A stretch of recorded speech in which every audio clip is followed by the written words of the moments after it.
नमस्कार, आप सभी का स्वागत डीडी न्यूज पर। मैं हूं मुकुल शर्मा। इस वक्त की बड़ी और अहम खबरें कौन सी हैं बताएंगे आपको, लेकिन आइए सबसे पहले नजर डालते हैं हेडलाइंस पर।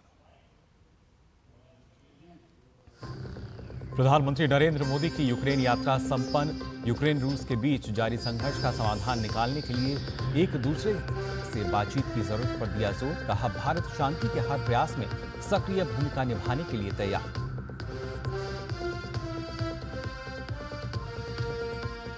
रक्षा मंत्री राजनाथ सिंह ने वॉशिंगटन में अपने अमेरिकी समकक्ष लॉर्ड ऑस्टिन के साथ की द्विपक्षीय बैठक।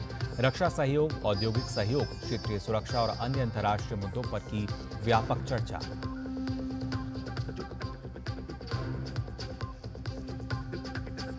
केंद्रीय गृह मंत्री अमित शाह के आज रायपुर में अनेक कार्यक्रम। छत्तीसगढ़ एवं पड़ोसी राज्यों के मुख्य सचिव और पुलिस महानिदेशकों के साथ करेंगे अंतर्राज्यीय समन्वय बैठक। वामपंथी उग्रवाद प्रभावित क्षेत्रों में सुरक्षा और विकास संबंधी बैठक को करेंगे संबोधित।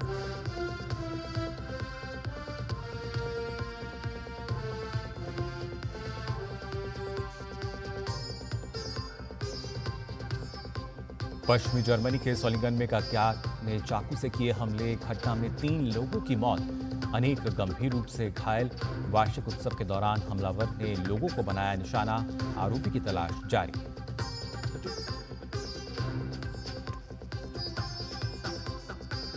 भारतीय महिला पहलवानों का अंडर 17 विश्व कुश्ती चैंपियनशिप में शानदार प्रदर्शन। भारत की महिला ब्रिगेड ने 5 स्वर्ण, 1 रजत और 3 कांस्य पदक सहित 8 पदक जीतकर किया अपने अभियान को समाप्त।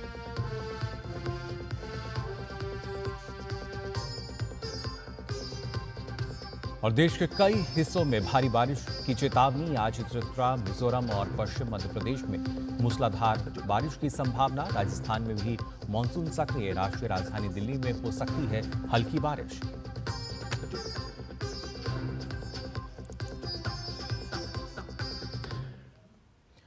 प्रधानमंत्री नरेंद्र मोदी ने अपनी यूक्रेन यात्रा के दौरान शांति का संदेश दिया। उन्होंने कहा कि संप्रभुता और क्षेत्रीय अखंडता का सम्मान हमारे लिए सर्वोपरि है और हम इसका समर्थन करते हैं। प्रधानमंत्री ने राष्ट्रपति वोलोदिमीर ज़ेलेंस्की से मुलाकात की और कहा कि भारत शांति के हर प्रयास में सक्रिय भूमिका निभाने के लिए तैयार है। हम बहुत ही कन्विक्शन के साथ युद्ध से दूर रहे हैं, लेकिन इसका मतलब ये नहीं है कि हम तटस्थ थे। हम न्यूट्रल नहीं थे। हम पहले दिन से ही पक्षकार रहे हैं और हमारा पक्ष है शांति का। हम बुद्ध की धरती से आते हैं, जहां युद्ध को कोई स्थान नहीं होता है। हम महात्मा गांधी की धरती से आते हैं, जिसने पूरे विश्व को शांति का संदेश दिया है। एक्सेलेंसी, मैं आज जब यूक्रेन आया हूं, तब मैं 140 करोड़ भारतीयों की भावना को लेकर के आया हूं। और 140 करोड़ भारतीयों की भावना मानवता से प्रेरित है। और मैं आज यूक्रेन की धरती पर शांति का संदेश लेकर के आया हूं। यूक्रेन रूस के बीच जारी संघर्ष हो या फिर वैश्विक घटनाएं, इन सभी को लेकर भारत तटस्थ की भूमिका में नहीं है। प्रधानमंत्री नरेंद्र मोदी ने कीव में राष्ट्रपति वोलोदिमीर ज़ेलेंस्की के साथ द्विपक्षीय मुलाकात के दौरान यह स्पष्ट किया कि भारत शांति का पक्षधर है और वो ये भी मानता है कि युद्ध के मैदान में समाधान नहीं हो सकता। डायलॉग और डिप्लोमेसी का रास्ता अपनाया ही जाना चाहिए। मैं पिछले दिनों रशिया की मुलाकात के लिए गया था। वहां भी मैंने साफ शब्दों में अपनी बात कही है कि किसी भी समस्या का समाधान रणभूमि में कभी भी नहीं होता है। समाधान का रास्ता बातचीत से ही निकलता है, डायलॉग से निकलता है, डिप्लोमेसी से निकलता है। और हमने बिना समय गंवाए उस दिशा में आगे बढ़ना चाहिए। दोनों पक्षों को साथ बैठ करके इस संकट की घड़ी से बाहर निकलने के रास्ते तलाशने होंगे। द्विपक्षीय मुलाकात से पहले कीव में प्रधानमंत्री मोदी ने महात्मा गांधी की प्रतिमा पर पुष्पांजलि अर्पित की। भारतीय स्वतंत्रता संग्राम के महान नायकों में से एक महात्मा गांधी ने दुनिया को एक नया रास्ता दिखाया था। वो रास्ता था अहिंसा का। और आज जब दुनिया में क्षेत्रीय संघर्ष बढ़ रहे हैं तो भारत की विरासत दुनिया को एक बार फिर राह दिखा रही है।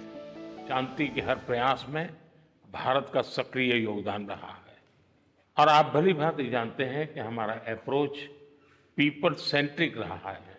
और मैं आपको भी और पूरे विश्व समुदाय को विश्वास दिलाना चाहता हूं और वो भारत का कमिटमेंट है और हम स्पष्ट मानते हैं कि संप्रभुता और क्षेत्रीय अखंडता का सम्मान हमारे लिए सर्वोपरि है। हम उसका समर्थन करते हैं। कुछ समय पहले समरकंद में जब राष्ट्रपति पुतिन से मैं मिला था तब मीडिया के सामने आंख से आंख मिला करके मैंने उनको कहा था कि ये युद्ध का समय नहीं है। यूक्रेन रूस युद्ध में कई बच्चों ने असमय अपनी जान गंवा दी। प्रधानमंत्री मोदी ने उन्हें श्रद्धांजलि अर्पित की।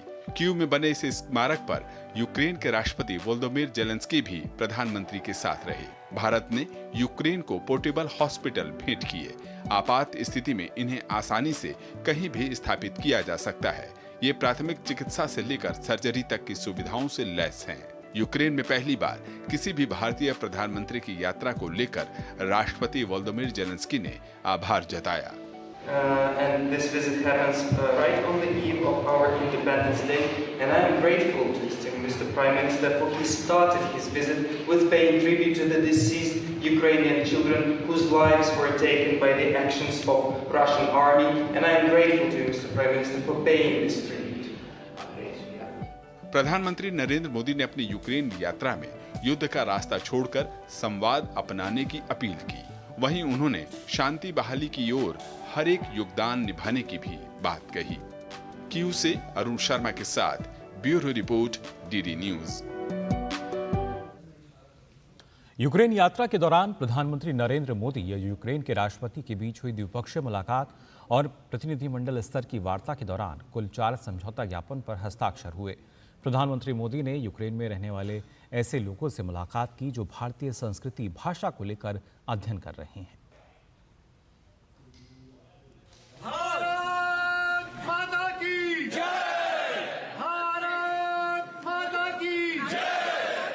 यूक्रेन 1991 में अस्तित्व में आया और साल 1992 से भारत के राजनयिक संबंध है। यह पहला मौका रहा जब भारत के प्रधानमंत्री ने यूक्रेन की यात्रा की। कीव पहुंचने पर प्रधानमंत्री का अभिनंदन भारतीयों ने बड़े ही उत्साह के साथ किया। रूस यूक्रेन के बीच जब युद्ध शुरू हुआ था उस वक्त भारत ने अपने नागरिकों को बड़ी संख्या में सुरक्षित रूप से भारत वापसी कराई थी। द्विपक्षीय मुलाकात के दौरान प्रधानमंत्री मोदी ने राष्ट्रपति जेलेंस्की का आभार जताया। बड़े आदर पूर्वक मेरी उस भावना को व्यक्त करना चाहता हूं कि जब युद्ध के प्रारंभिक दिन थे, भारत के हजारों बच्चे जो यहाँ शिक्षा के लिए आए थे, पढ़ने के लिए आए थे, वो उस युद्ध के कारण फंसे हुए थे। उनको बाहर निकालने में आपने जो मदद की और जिस संवेदनशीलता के साथ हमारी चिंताओं को आपने समझा और सुलझाने के लिए भरसक प्रयास किया, इसके लिए मेरी तरफ से, मेरे देश के 140 करोड़ नागरिकों की तरफ से और उस संकट की घड़ी से निकल करके आए हुए उन बच्चों के, उनके परिवारजनों की तरफ से आपका आज मैं हृदय से आभार व्यक्त करता हूं। प्रधानमंत्री मोदी और यूक्रेन के राष्ट्रपति के बीच द्विपक्षीय मुलाकात और प्रतिनिधिमंडल स्तर की वार्ता हुई। दोनों ही देशों के बीच कुल 4 समझौता ज्ञापन पर हस्ताक्षर हुए। यूक्रेन भारत के बीच कृषि और खाद्य उद्योग, चिकित्सा उपकरण, मानवीय सहायता, सामुदायिक विकास और संस्कृति के क्षेत्र में सहयोग बढ़ाने को लेकर समझौता ज्ञापन का आदान प्रदान हुआ। A significant part of it was devoted to our bilateral relations. There was a discussion about trade, economic issues, defense, pharmaceuticals, agriculture, education. There were a whole lot of issues. You will see much of that reflected in the joint statement. Ukraine में रहने वाले ऐसे लोगों से प्रधानमंत्री नरेंद्र मोदी ने मुलाकात की जो भारतीय संस्कृति भाषा को लेकर अध्ययन कर रहे हैं। बच्चों ने प्रधानमंत्री से मिलकर खुशी जताई और हिंदी में बातचीत की। ये दोनों देशों के बीच लोगों के आपसी संबंध और संस्कृति लगाव को दिखाता है। कीव से अरुण शर्मा के साथ ब्यूरो रिपोर्ट, डीडी न्यूज। तो देखा आपने किस तरीके से जो यात्रा है प्रधानमंत्री सफलतापूर्वक संपन्न हुई है। वहीं रक्षा मंत्री राजनाथ सिंह ने शुक्रवार को अमेरिका के पेंटागन में अमेरिकी रक्षा सचिव लॉयड ऑस्टिन के साथ द्विपक्षीय बैठक की। उन्होंने दोनों देशों के बीच मौजूदा रक्षा सहयोग गतिविधियों की समीक्षा की तथा उन्हें और गहरा करने पर जोर दिया। इस दौरान राजनाथ सिंह ने द्विपक्षीय रक्षा सहयोग, औद्योगिक सहयोग, क्षेत्रीय सुरक्षा और अन्य अंतर्राष्ट्रीय मुद्दों पर व्यापक चर्चा की। दोनों मंत्रियों ने क्वाड पहल, Indo Pacific maritime domain awareness को क्रियान्वित करने में हुई प्रगति की सराहना की। साथ ही हिंद महासागर क्षेत्र में भागीदारों के लिए मैरीटाइम डोमेन अवेयरनेस को बढ़ाने के लिए भारत द्वारा किए जा रहे प्रयासों की भी सराहना की।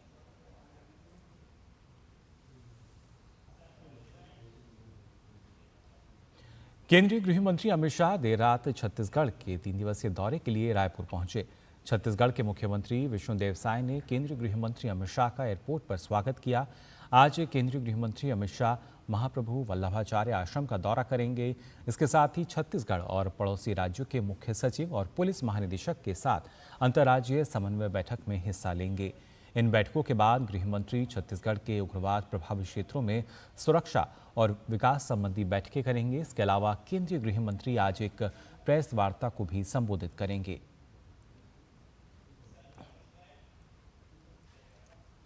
कल नेपाल के तानाहुन जिले में हुए बस हादसे का उत्तर प्रदेश के मुख्यमंत्री योगी आदित्यनाथ ने संज्ञान लिया है।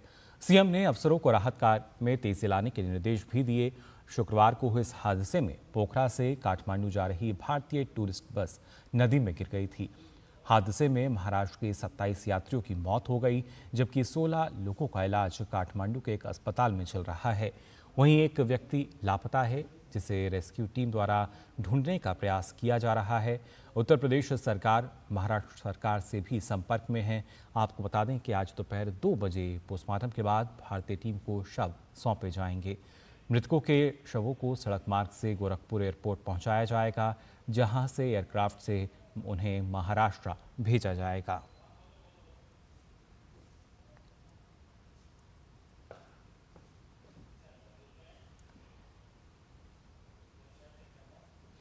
राष्ट्रपति द्रौपदी मुर्मू ने नेपाल में हुए बस दुर्घटना पर दुख जताया है। उन्होंने सोशल मीडिया मंच एक्स पर लिखा, नेपाल के तानाहुन जिले में हुए दुखद बस दुर्घटना से दुखी हूं, जिसमें कई भारतीय नागरिकों की जान चली गई। शोक संतप्त परिवारों के प्रति मेरी गहरी संवेदनाएं हैं। मैं घायलों के शीघ्र स्वस्थ होने की प्रार्थना करती हूं।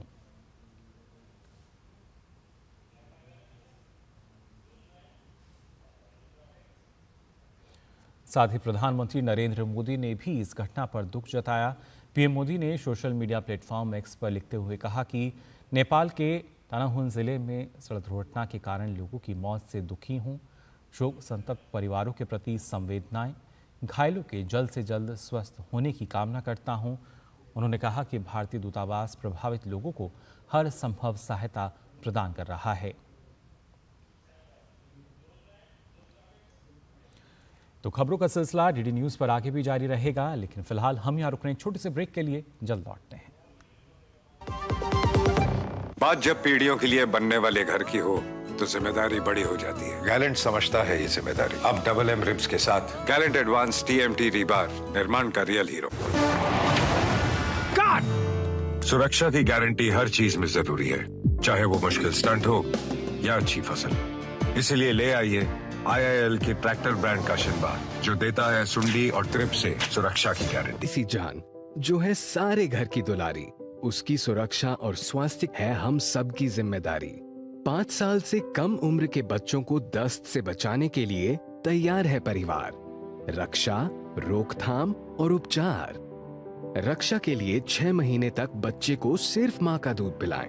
रोकथाम मतलब साफ घर, साफ टॉयलेट और साफ बर्तन, और खाना बनाने से पहले और शौच या मल साफ करने के बाद हाथ अच्छे से धोएं। उपचार के लिए जब बच्चे को दस्त लगे तो उसे तुरंत ORS का घोल पिलाएं और 2 हफ्ते तक जिंक की गोली दें। दस्त होते ही अपने नजदीकी स्वास्थ्य केंद्र से जल्द संपर्क करें। ORS और जिंक की गोलियां स्वास्थ्य केंद्र पर निशुल्क उपलब्ध हैं। जब बच्चे स्वस्थ रहेंगे तो हंसते मुस्कुराते रहेंगे। याद रहे, दस्त के विरुद्ध तैयार है परिवार। रक्षा, रोकथाम और उपचार।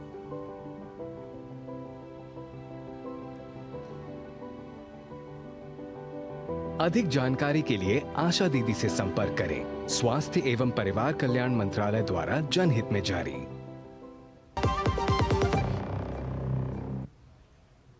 तो ब्रेक के बाद आप सभी का एक बार फिर स्वागत डीडी न्यूज पर। आइए अब बात करते हैं जनादेश की और खबरें देखते हैं आगामी विधानसभा चुनाव से जुड़ी हुई।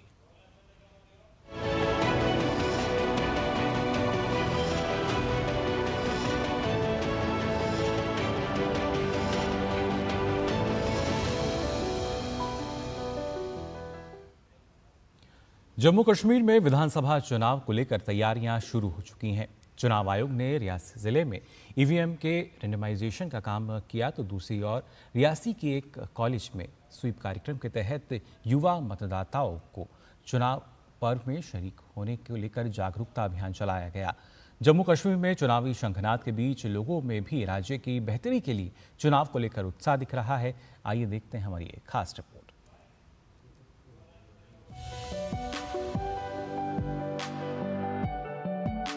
वर्ष 2014 के बाद 10 साल के अंतराल पर जम्मू कश्मीर में होने जा रहे विधानसभा चुनाव की सरगर्मियां तेज हो गई हैं। जम्मू कश्मीर के रियासी में इलेक्ट्रॉनिक वोटिंग मशीन के रैंडमाइजेशन का पहला चरण किया गया। रियासी के जिला निर्वाचन अधिकारी विशेष महाजन की देखरेख में राजनीतिक दलों के प्रतिनिधियों और वरिष्ठ अधिकारियों की उपस्थिति में ईवीएम का रैंडमाइजेशन किया गया। जिले के 3 विधानसभा क्षेत्रों में बैलेट यूनिट, कंट्रोल यूनिट और वीवीपैट के आवंटन के लिए पहले चरण का रैंडमाइजेशन का विवरण देते हुए जिला निर्वाचन अधिकारी ने कहा कि रैंडमाइजेशन का उद्देश्य बिना किसी मानवीय हस्तक्षेप के स्वतंत्र और निष्पक्ष चुनाव सुनिश्चित कराना है। कार्यक्रम के पहले उन्होंने राजनीतिक प्रतिनिधियों को रैंडमाइजेशन प्रक्रिया के बारे में जानकारी दी और उन्हें स्वतंत्र और निष्पक्ष चुनाव सुनिश्चित कराने का आश्वासन दिया। उन्होंने लोगों से मताधिकार का इस्तेमाल करने की भी अपील की। रैंडमाइजेशन के बाद आरओज अपने अपने पोलिंग स्टेशन अपनी अपनी कॉन्स्टिट्यूएंसीज में ये मशीनें लेके जाते हैं अपने स्ट्रांग रूम में, तो भी पॉलिटिकल पार्टीज को इन्फॉर्म किया जाता है कि वो लोग आएं, उसको देखें, अपने सामने उनकी जो पैकेजिंग हो रही है, उनको जो ताले में बंद किया जा रहा है, सिक्योर एंड सेफ रखा जा रहा है, उसको भी वो मॉनिटर करते हैं। उधर स्वीप टीम रियासी ने विधानसभा चुनाव की तैयारी के लिए general Zorawar Singh degree college में मतदाता जागरूकता कार्यक्रम युवा चौपाल का आयोजन किया। कार्यक्रम में जिला निर्वाचन अधिकारी के अलावा मतदाता, स्टाफ सदस्यों और छात्रों की उत्साहपूर्ण भागीदारी देखी गई। कार्यक्रम में स्कूली बच्चों ने रचनात्मक रूप से एक सांस्कृतिक प्रदर्शन और भाषणों के माध्यम से मतदाता जागरूकता के महत्व पर प्रकाश डाला। एक्साइटेड और मैंने सभी को अपनी फैमिली में सबको वोट देते हुए देखा है। मैं देखती हूँ कि वो सुबह सुबह उठ के जाते हैं, कितने एक्साइटेड होती हैं, सभी की आपस में डिस्कशन चल रही होती है किसको वोट देना है। तो अब मुझे ऐसे मैच्योर फील हो रहा है कि अब मैं भी उसका एक पार्ट हूँ और मैं भी वोट देने जाऊंगी। एक मुहिम छेड़ी गई है जिसे हम स्वीप का नाम दिया गया है और being a SVEEP nodal officer हम काफी सारी एक्टिविटीज अक्रॉस डिस्ट्रिक्ट रियासी करवा रहे हैं। आज उसी के तहत एक हमने एक्टिविटी करवाई हुई है जिसमें यंग वोटर्स को हमने आकर्षित किया। बीइंग अदर ऑफिसर्स जो लेडी ऑफिसर्स है वो भी इस प्रोग्राम में शिरकत किया उन्होंने। और हमारा एक ये मेन मकसद है कि हम यंग वोटर्स को, अपनी माताओं को, बहनों को, पब्लिक पीपल विद डिसेबिलिटीज, उन सभी को एकत्रित करके उनको अपने वोट की महत्व के बारे में बताएं। जम्मू कश्मीर विधानसभा चुनाव के पहले चरण में 23.27 लाख से अधिक मतदाता मतदान करेंगे। इनमें से 11,76,441 पुरुष, 11,51,042 महिलाएं और 60 थर्ड जेंडर मतदाता शामिल हैं। साथ ही 18 से 29 वर्ष की आयु के 5.66 लाख युवा मतदाता भी मतदान करेंगे। इसमें से 1,23,922 युवा पहली बार अपने मताधिकार का इस्तेमाल करेंगे। साथ ही पहले चरण में 28,310 विकलांग व्यक्ति और 85 वर्ष से अधिक आयु के 15,774 मतदाता मतदान करेंगे। पहले चरण में 18 सितंबर को जम्मू कश्मीर के 24 विधानसभा क्षेत्रों में मतदान होगा, जिसमें कश्मीर संभाग के 16 विधानसभा क्षेत्र और जम्मू संभाग के 8 विधानसभा क्षेत्र शामिल हैं। पहले चरण के चुनाव की अधिसूचना 20 अगस्त को जारी कर दी गई थी। उम्मीदवार अपना नामांकन 27 अगस्त तक भर सकते हैं। वर्ष 2014 में जम्मू कश्मीर में एक राज्य के लिए चुनाव हुआ था, लेकिन इस बार फिजा बदली हुई है। इस बार अब केंद्र शासित प्रदेश के लिए जनता वोट डालेगी। यही नहीं, जम्मू कश्मीर से धारा 370 और 35A के खात्मे के बाद जनता का मूड किस करवट जाएगा और धरती के स्वर्ग कहे जाने वाले इस राज्य में किसकी सरकार बनेगी, इस पर देश भर की निगाहें टिकी हुई हैं। Bureau report, DD news.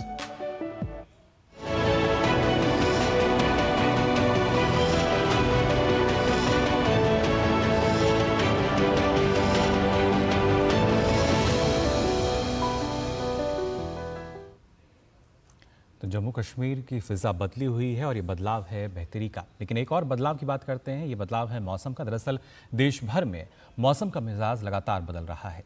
मौसम विभाग के मुताबिक आज पश्चिमी और पूर्वी उत्तर प्रदेश में कई जगहों पर गरज चमक के साथ बारिश हो सकती है।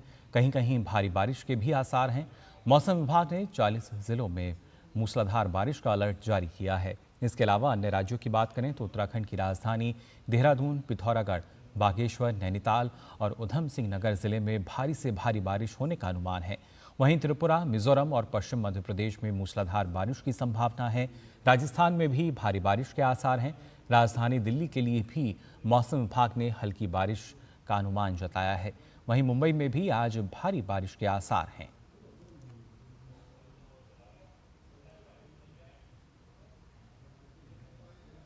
इसके साथ ही देश के पूर्वोत्तर इलाकों की अगर बात की जाए तो यहाँ भारी बारिश लगातार जारी है। त्रिपुरा में फिलहाल भारी बारिश के चलते हालात गंभीर बने हुए हैं। राज्य में बाढ़ की स्थिति बनी हुई है। शुक्रवार को राज्य में भारी बारिश के चलते हुई दुर्घटनाओं में 2 और लोगों की मौत हो गई। हालांकि राज्य सरकार की मुस्तैदी के चलते बाढ़ की स्थिति में सुधार हुआ है। राज्य में बाढ़ और भूस्खलन के चलते एक सप्ताह में 24 लोगों की मौत हो चुकी है। वहीं छत्तीसगढ़ की अगर बात की जाए तो यहाँ मानसून के साथ ही बस्तर में नक्सलियों का मूवमेंट शुरू हो जाता है। इस दौरान नक्सली अपने ठिकाने बदलने के साथ ही फोर्स को भी नुकसान पहुंचाने के लिए भी कई तरह के पैंतरे अपनाते हैं। इसलिए कारगर रणनीति बनाते हुए बस्तर में तैनात सुरक्षा बलों द्वारा ऑपरेशन मानसून लॉन्च किया गया है। देखिए हमारे संवाददाता की छत्तीसगढ़ के बस्तर से एक ग्राउंड रिपोर्ट। बस्तर में नक्सलियों से निपटने के लिए ऑपरेशन मानसून चलाया जा रहा है। नक्सलियों के खिलाफ ऑपरेशन मानसून का फायदा फोर्स को मिल रहा है। इस ऑपरेशन से कई नक्सली मारे गए तो कुछ ने डर की वजह से सरेंडर कर दिया। छत्तीसगढ़ के बस्तर में भारी बारिश के बीच सुरक्षा बलों के जवानों का एंटी नक्सल ऑपरेशन मानसून प्रहार जारी है। सुरक्षा बल लगातार नक्सलियों के कोर इलाकों में दबिश दे रहे हैं। विपरीत मौसम में भी जवान जंगलों में नदी नालों को पार करते हुए नक्सलियों से लुहा ले रहे हैं। नक्सलियों के गढ़ बस्तर संभाग को नक्सलवाद से मुक्त कराने के लिए छत्तीसगढ़ में जवानों ने अभियान चला रखा है। भारी बारिश के बीच भी जवान नदी पार करके नक्सलियों के माद में घुसकर उन्हें मुंहतोड़ जवाब दे रहे हैं। एंटी नक्सल ऑपरेशन में अब तक सुरक्षा बलों ने कई नक्सलियों को ढेर भी कर दिया है। ऑपरेशन मानसून प्रहार को लेकर बस्तर आईजी सुंदरराज पी ने सुरक्षा बलों को सतर्कता बरतने के निर्देश दिए हैं और कहा है कि हमारे जवान नक्सलियों पर भारी पड़ेंगे। इन जवानों को हर मौसम में लड़ने के लिए विशेष ट्रेनिंग दी गई है। बस्तर संभाग के अंतर्गत विगत महीनों में प्रतिबंधित एवं गैर कानूनी सीपी मोदी संगठन की विरुद्ध में प्रभावी रूप से नक्सल विरोधी अभियान संचालित की गई। तमाम सुरक्षा बलों द्वारा माओवादियों के विरुद्ध में प्रभावी रणनीति के तहत कार्रवाई करने के परिणाम स्वरूप इस अवधि में 140 से अधिक माओवादी कैडर के डेड बॉडी विभिन्न मुठभेड़ के पश्चात रिकवर किए गए थे और इस दौरान 550 से अधिक माओवादी कैडर का अलग अलग अभियान के दौरान गिरफ्तारी भी की गई। इस प्रकार विगत महीने में जिस तरीके से माओवादी के खिलाफ काफी प्रभावी रूप से कार्रवाई हुआ, जिसके कारण से नक्सल संगठन बैकफुट में है, उनके पैर के नीचे से जमीन खिसकते जा रहा है। आने वाला बहुत जल्दी बस्तर संभाग के अंतर्गत और अन्य नक्सल प्रभावित इलाके में माओवादी गतिविधि को समाप्त करते हुए क्षेत्र में जनता के मनसानुरूप विकास कार्य को गति देने के साथ साथ शांति व्यवस्था स्थापित करने में भी हमें सफलता प्राप्त होगा। छत्तीसगढ़ में मानसून की दस्तक के साथ बस्तर में नक्सलियों का मूवमेंट शुरू हो जाता है। नक्सली मानसून के दौरान पूरी तरह से सक्रिय हो जाते हैं और इस दौरान अपने ठिकाने बदलने के साथ ही फोर्स को नुकसान पहुंचाने के लिए भी कई तरह के पैंतरे अपनाते हैं। इस बीच कारगर रणनीति बनाते हुए बस्तर में तैनात सुरक्षा बलों द्वारा ऑपरेशन मानसून लॉन्च किया गया। बस्तर में चल रहे नक्सल विरोधी अभियान के तहत इस साल 8 महीने में 140 से ज़्यादा नक्सली मारे जा चुके हैं। 553 नक्सली गिरफ्तार हो चुके हैं। 500 से ज़्यादा नक्सली आत्मसमर्पण कर चुके हैं। देश के नक्सल प्रभावित कुल 38 जिलों में से छत्तीसगढ़ के 15 जिले शामिल हैं। इसमें बीजापुर, बस्तर, दंतेवाड़ा, धुंतरी, गरियाबंद, कांकेर, कोंडागांव, महासमुंद, नारायणपुर, राजनांदगांव, मोहला, मानपुर, अंबागढ़ चौकी, खैरागढ़, छुई खदान, गंडई, सुकमा, कबीरधाम और मुंगेली नक्सल प्रभावित जिले हैं। पूरे देश में नक्सल प्रभावित जिलों की संख्या भी सबसे ज्यादा छत्तीसगढ़ में है। छत्तीसगढ़ के मुख्यमंत्री विष्णुदेव साय ने कहा कि राज्य की बीजेपी सरकार नक्सलवाद से मजबूती से लड़ाई लड़ रही है। छत्तीसगढ़ के जवान लगातार नक्सलियों से लोहा ले रहे हैं। हमारे छत्तीसगढ़ के जवान बहुत साहस के साथ नक्सलवाद के साथ लड़ रहे हैं और अभी हम लोग 7-8 महीने में 146 नक्सली मार गिराए हैं और 1000 से ज़्यादा नक्सली आत्मसमर्पण और उनकी गिरफ्तारी हुई है।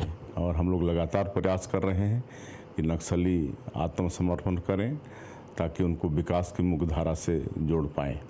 ऑपरेशन मानसून के दौरान नक्सलियों को चौतरफा घेरने के लिए बस्तर संभाग के अलग अलग जिलों और सीमावर्ती राज्यों के बीच समन्वय बनाया गया है। मानसून में सुरक्षा बलों की संयुक्त टीम के द्वारा लगातार ऑपरेशन चलाया जा रहा है। बारिश में ऑपरेशन मानसून चलाकर नक्सली मूवमेंट को खत्म किया जा रहा है। डीआरजी, एसटीएफ और अर्धसैनिक बल की टीम ज्वाइंट रूप से लगातार जंगल में ऑपरेशन कर रही है, जिससे पूरे बस्तर में चल रहे नक्सल विरोधी अभियान के तहत बड़ी संख्या में नक्सली ढेर हो रहे हैं और जवानों को सफलता मिल रही है। Somesh Patel, DD news, Bastar. तो ग्राउंड रिपोर्ट देखिए आपने छत्तीसगढ़ से। अब आइए बात करते हैं जर्मनी की, जहां के सोलिंगन में एक अज्ञात हमलावर ने एक कार्यक्रम के दौरान चाकू से हमला कर दिया।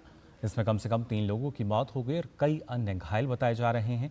यह हमला शुक्रवार रात सोलिंगन के 650 साल पूरे होने के उपलक्ष्य में आयोजित एक पार्टी के दौरान हुआ। घटना के बाद हमलावर मौके से फरार होने में कामयाब रहा।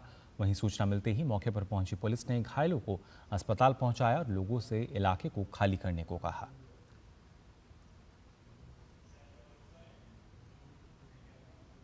और खबर खेल की दुनिया से आपको बता दें, जॉर्डन के अम्मान में आयोजित अंडर 17 विश्व कुश्ती चैंपियनशिप में भारतीय महिला पहलवानों का शानदार प्रदर्शन देखने को मिला है।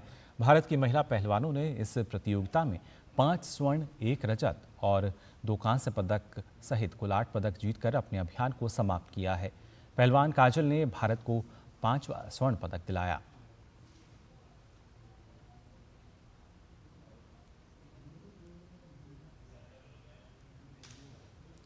तो फिलहाल के लिए इस बुलेटिन में बस इतना ही, लेकिन देश और दुनिया की तमाम खबरों के लिए आप देखते रहिए डीडी न्यूज़। मुझे दीजिए अनुमति। नमस्कार।